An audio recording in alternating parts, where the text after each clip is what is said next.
This is Good in the Hood podcast. Our conversation today is with Sean Morrison, the Executive Director of Good in the Hood and Senior Pastor of Cedar Crest Free Methodist Church.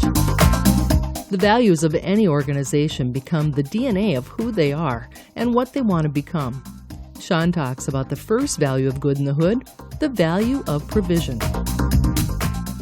Today we're going to be talking about core values of Good in the Hood. Sean, if we were to ask you about the three core values of Good in the Hood, what would they be? The three core values for Good in the Hood that we really embrace are we believe in provision, and then we believe in participation, and then in partnerships. And provision is really to be able to offer resources that people have need, essential resources. We're talking food. We do holiday programming. We do shoes and clothing and some health services. For us, we really want to make sure that people's immediate need is met and that it serves as a gateway for us to become more involved with their lives and for them to become involved with what we're doing. Okay, so what makes you different than any food shelf or any service provider that does the same thing? Well, different in one aspect is we are not geographically restricted. We just felt like whosoever will may come. We wanted to make it about the individual. If they felt they could use the resources or had need of them and could get to us, they're welcome. But in addition, our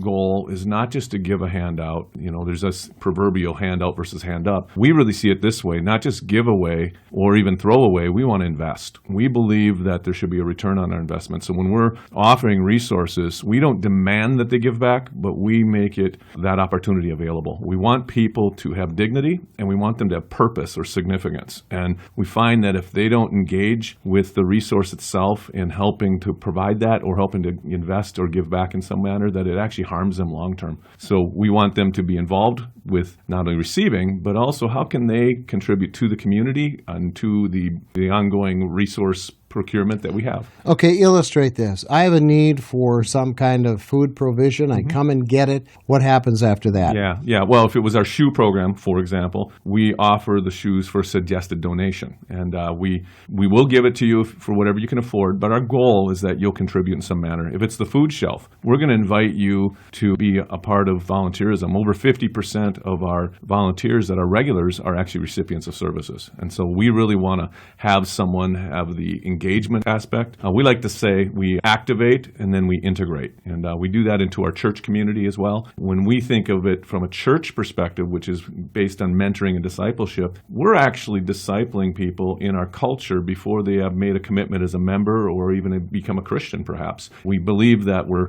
setting the stage by enculturating people through action and through participation. So what would your participants say, those that have received the food and now they're coming in and participating? What do you think their satisfaction is? What do you hear them say? I think ownership. They feel like they have a voice and a vote in what we do. It depends on their level of engagement. If they're a nominal committed person, we're going to give them a voice. We're going to listen. We're going to have ears to the ground. But if they are someone that's engaged on a regular basis, they actually will get a vote in how to do things according to best practices for us and, engaging towards our future. How do we make improvements? We like to say recipients can become volunteers and learn about task. Those who are volunteers and have engaged in a task can then grow into leaders and learn about responsibility. And ultimately, responsibility is where the real change takes place. They start to feel an ownership and they bear the weight of their own decisions, which is a great way to engage them for a preferred future. I've not heard many programs like yours that operate on this basis. Have you?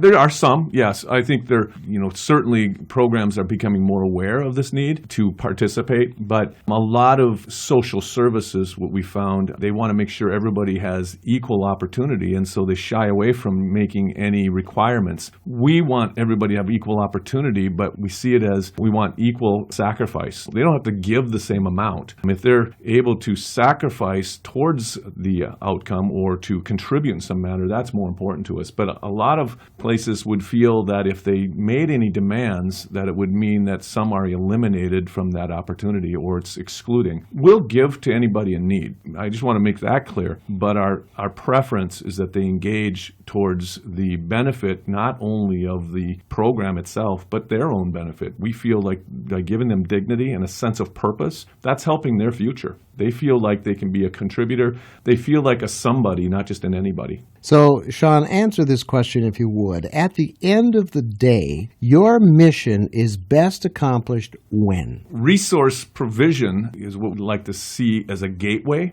But we have a 4-pillar approach. We talk about quantity, quality, opportunity, and community. So at the end of the day, my recipients that we have engaged with us, we want them to feel like there's a community that they're a part of where they can advocate for others and they can receive advocacy for their needs. They're a part of something bigger than themselves. I like to say it's like a church mentality. We have this sense of community, but it's almost a virtual church. It's like when we're doing things with the food program, it's like a team approach. There's a family, and they feel a sense of belonging. And that, to me, is the ultimate, because they now have their needs met through quantity. They have quality, which is maybe the quality of life. They have better options available to them. They have the opportunity where they're being able to engage their services. They're able to be a part of what we're doing and be a leader. But now they feel through all of that they're a part of a community. They have a sense of belonging. They are now a person that can invest into the lives of others and offer these same services.